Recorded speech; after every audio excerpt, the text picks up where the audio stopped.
विधानसभेत नाना पटोलेंनी पुन्हा एकदा हनी ट्रॅपचा मुद्दा उपस्थित केला। नाना पटोलेंनी पेनड्राईव्ह दाखवत हनी ट्रॅप संदर्भात सरकार गंभीर नसल्याचा आरोप केला। सरकारमध्ये बैलगाडी हाकणाऱ्याच्या हातात तुतारी आहे आणि मुख्यमंत्र्यांच्या हातात कासरे आहेत, त्यामुळे पुढे काय होईल हे येणारा काळच सांगेल।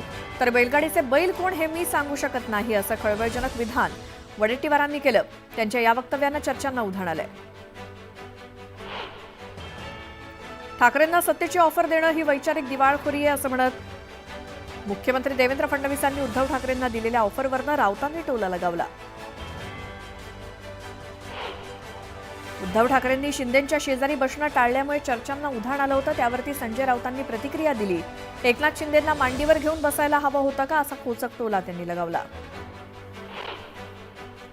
उद्धव ठाकरेंच्या महामुलाखतीचा नवा टीझर जारी करण्यात आलाय। मुलाखतीतनं सत्ताधाऱ्यांवर उद्धव ठाकरेंनी सडेतोड भाष्य केलं, तर संजय राऊत यांनी हा टीझर जारी केलाय। राष्ट्रवादी काँग्रेस पक्ष आणि चिन्हाप्रकरणी शरद पवारांच्या याचिकेवर येत्या 22 जुलैला सुनावणी होणार आहे। निवडणूक आयोगाच्या निर्णयाविरोधात याचिका दाखल करण्यात आली।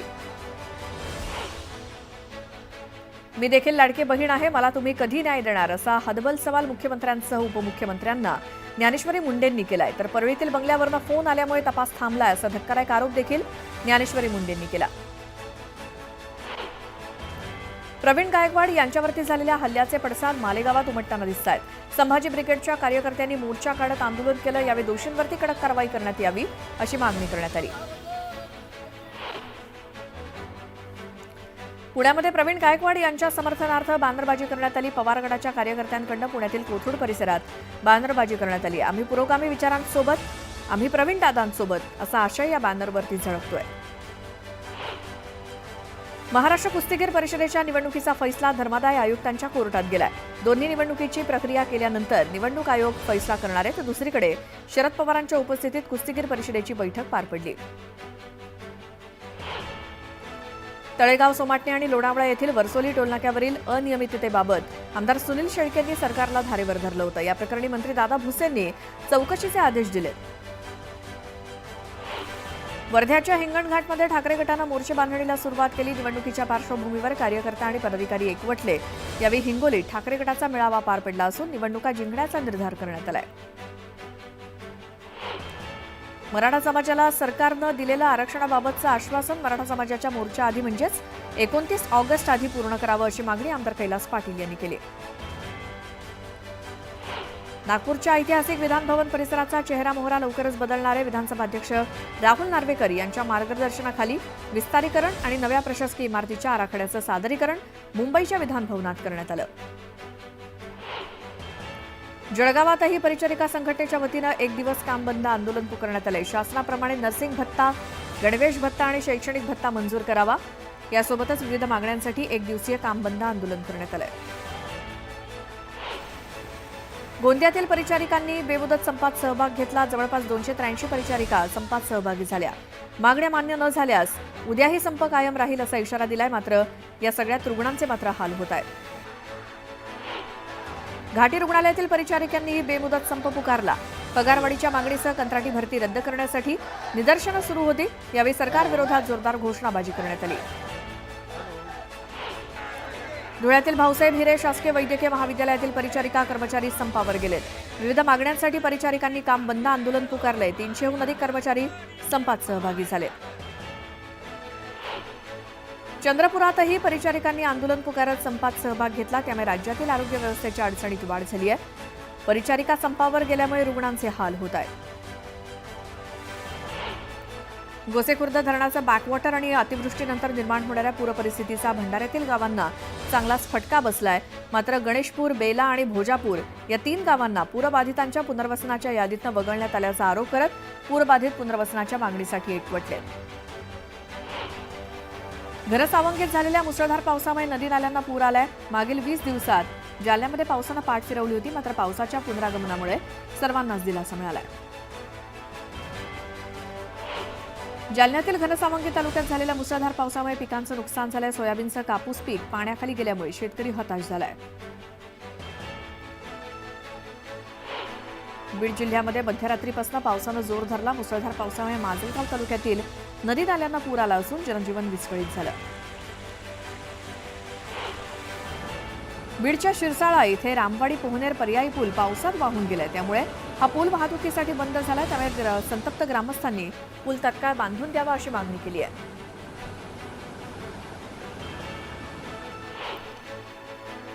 एक महत्त्वाची बातमी, गेल्या काही दिवसांपासून राज्याच्या राजकारणामध्ये हनी ट्रॅपचा मुद्दा गाजतोय। या संदर्भात आज विधानसभेत सवाल विचारण्यात आला।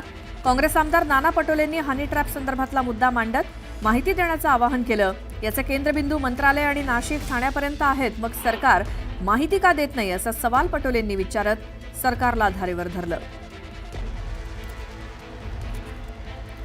तर आज हनी ट्रॅपच्या मुद्द्यावरनं विधानसभेमध्ये अनेक मुद्दे उपस्थित करण्यात आले। विरोधकांकडनं हनी ट्रॅपचा मुद्दा आणि त्याच्यावरती सरकार गंभीर नाही असा आरोप नाना पटोले यांनी केलाय।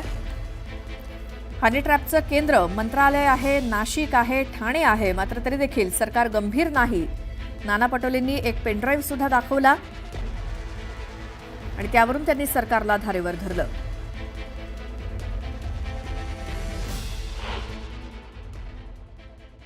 मंत्रालय, नाशिक आणि ठाणे हे हनी ट्रॅपचं केंद्र बनलेलं आहे अध्यक्ष महाराज, आणि राज्याचे महत्त्वाचे कागद, गोपनीय कागद या एंटी सोशल मुवमेंटच्या हातात चाललेले आहेत। मला राज्याची, मला कोणाचं चरित्र करा, माझ्याजवळ अध्यक्ष महाराज माझ्याजवळ पेन ड्राईव्ह पण आहे, मला ते दाखवायचं नाही आहे, तो विषय नाही आहे अध्यक्ष महाराज, मला कोणाचं चरित्रहरण करायचं नाही आहे। पण ज्या पद्धतीनं दाखवा म्हणाल मंत्री महोदय तर दाखवू टाकू, तुमचं सरकारचं मत असेल तर। पण अध्यक्ष महाराज एवढ्या गंभीर प्रश्नामध्ये सरकार साधं निवेदन करायला तयार नाही अध्यक्ष महाराज।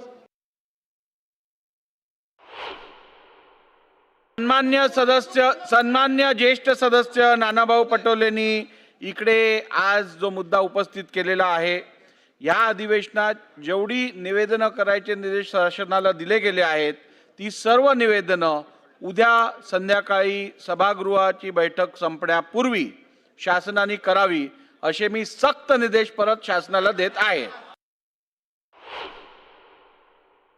नाशिकचं हनी ट्रॅपचं प्रकरण फार गंभीर आहे, राठोड कसं होय म्हणू शकतात त्याला?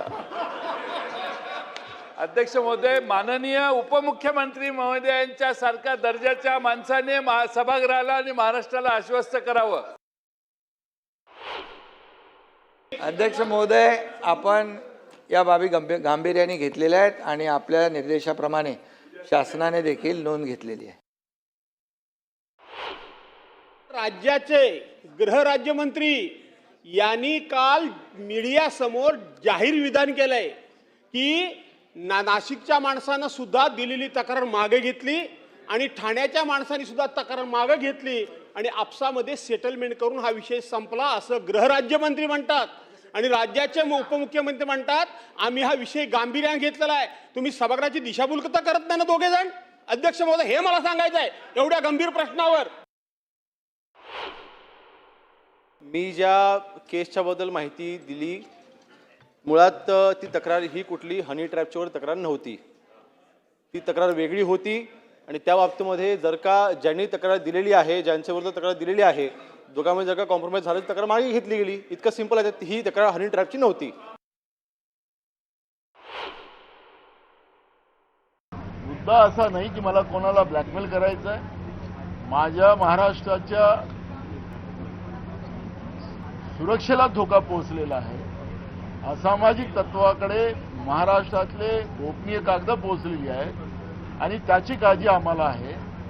आणि राज्यामध्ये अधिकारी आणि मंत्री ज्या पद्धतीनं या हनी ट्रॅपमध्ये फसले गेलेले आहेत, ते त्याचं काय भूमिका सरकारची आहे हे सरकारने स्पष्ट करावं, हीच मागणी आमची आहे। तर हनी ट्रॅपचा मुद्दा हा विधान परिषदेत सुद्धा अंबादास दानवेंनी उपस्थित केला, बघूया। याच्यातून जो शासकीय गुप्ततेचा भाग आहे आणि ब्लॅकमेलिंगच्या माध्यमातून कायदा सुव्यवस्थेचा प्रश्न सुद्धा निर्माण होऊ शकतो। आणि जर अशा पद्धतीने ही घटना घडलेली असेल, मागच्या काळात अशा घटना घडलेल्या काही राज्यामध्ये आहे आणि याच्यामुळे लोकांच्या मनात काही गैरसमजही होऊ शकतात, कारण याच्यात मग शासकीय अधिकारी तसे काही राजकीय लोकांचं पण नाव घेतलं जात आहे। आणि म्हणून अशा विषयावर चर्चेची आवश्यकता आहे सभापती महोदय। कारण या हनी ट्रॅपमुळं ब्लॅकमेलिंग करून काही प्रशासकीय लाभसुद्धा घेतल्याच्या काही बाबी समोर येण्याची शक्यता आहे. कारण मग शासकीय अधिकारी असतील, राजकीय अधिकारी असतील, यांच्यामार्फत अशा पद्धतीनं या सगळ्या विषयाचा बागुलबुवा करून किंवा गैरवापर करून काही प्रशासकीय फायदे, काही कॉन्ट्रॅक्टसुद्धा घेतल्याचं चर्चा सभापती महोदय येते.